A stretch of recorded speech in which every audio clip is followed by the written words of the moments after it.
पिछले कई महीनों से या पिछले कई सालों से मैं YouTube में कई सारी वीडियोस देख रहा हूँ।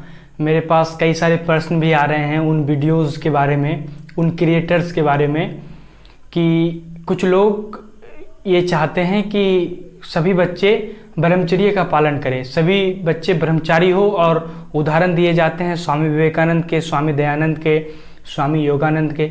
तो मेरे पास कुछ सवाल आए हैं, वो इस प्रकार हैं कि ब्रह्मचर्य का पालन कैसे किया जाए और क्या ये संभव है कि जिस तरह विवेकानंद बने थे, जिस तरह योगानंद बने थे, या भारतीय आध्यात्मिक गुरु जो भारतीय आध्यात्म के युग पुरोधा हैं वे बने थे, उनके जैसा कैसे हुआ जाए। देखिए, जब आप ब्रह्मचर्य की बात करते हैं तो ब्रह्मचर्य कोई ऐसी चीज़ नहीं है कि आप अपने काम वासना को, अपने सेक्स को काट दें। इस स्थिति में आप सिर्फ इम्पोर्टेंट हो सकते हैं, आप नपुंसक हो सकते हैं, आप ब्रह्मचारी नहीं हो सकते। ब्रह्मचर्य सेक्स की ऊर्जा की ही परिवर्तित रूप है, एक वक्त बाद वो बदल जाता है। आपने महात्मा गांधी को पढ़ा होगा, आपने विनोबा भावे को पढ़ा होगा, आपने ओशो को पढ़ा होगा।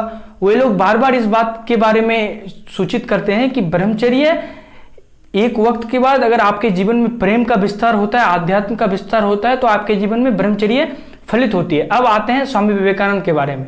तो आपको क्या लगता है कि स्वामी विवेकानंद कुछ सोच के ब्रह्मचारी हुए थे? वे दिन रात ये सोचते थे कि मुझे ब्रह्मचर्य करना है, मुझे अपनी वीर्य रक्षा करनी है? नहीं, उनके पास एक निश्चित लक्ष्य था। वे भारतीय वेदांत को, भारतीय आध्यात्म को, इंडियन फिलॉसफी को पूरी दुनिया में फैलाना चाहते थे। पूरी दुनिया की यात्रा करते थे, आध्यात्मिक किताबों को पढ़ते थे, योग करते थे, साधना करते थे। उनके पास समय बचता नहीं था। बड़ी एक खूबसूरत प्रसंग मुझे याद आती है स्वामी दयानंद की। स्वामी दयानंद को कभी किसी ने पूछा कि क्या आपको कभी सेक्स सताता नहीं, क्या आप कभी नहीं चाहते कि आप सेक्स करें? तो स्वामी दयानंद ये कहते हैं कि बिल्कुल, काम वासना मुझे सताती है, मेरे घर के बाहर ही रहना पड़ता है उसे, क्योंकि वो जब भी मेरे घर के पास आना चाहती है, मेरे आत्मा में प्रवेश करना चाहती है, वो देखती है कि मैं व्यस्त हूँ, मैं योग करने में व्यस्त हूँ, मैं आध्यात्मिक किताब पढ़ने में व्यस्त हूँ। तो अगर आप ये चाहते हैं कि आपके अंदर ब्रह्मचर्य फलित हो, तो आपको ब्रह्मचर्य के बारे में नहीं सोचना है, बल्कि आपको जीवन में एक निश्चित उद्देश्य बनाना है और उसमें अपने आप को खपा देना है। तो आप थक कर सोएं। आप जब सोने जाते हैं तो आपकी जो सिर तकिए पे टच होती है, उससे पहले, स्पर्श होने से पहले आपको नींद आ जानी चाहिए।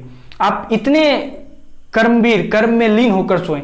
जब आपके जीवन में कुछ ऐसा उद्देश्य होगा जिसकी एक निश्चित लक्ष्य होगी, तो फिर आपको इन सब चीजों के बारे में, फिर ये पॉर्न, फिर मैस्टरबेशन, ये आदि चीजों के बारे में आप नहीं सोच सकते। फिर आपको छोड़ना नहीं पड़ता, फिर वो छूट जाता है। क्योंकि सत्य को पकड़ने से असत्य छूट जाती है, प्रेम को पकड़ने से घृणा छूट जाती है, अच्छाई को पकड़ने से बुराई छूट जाती है।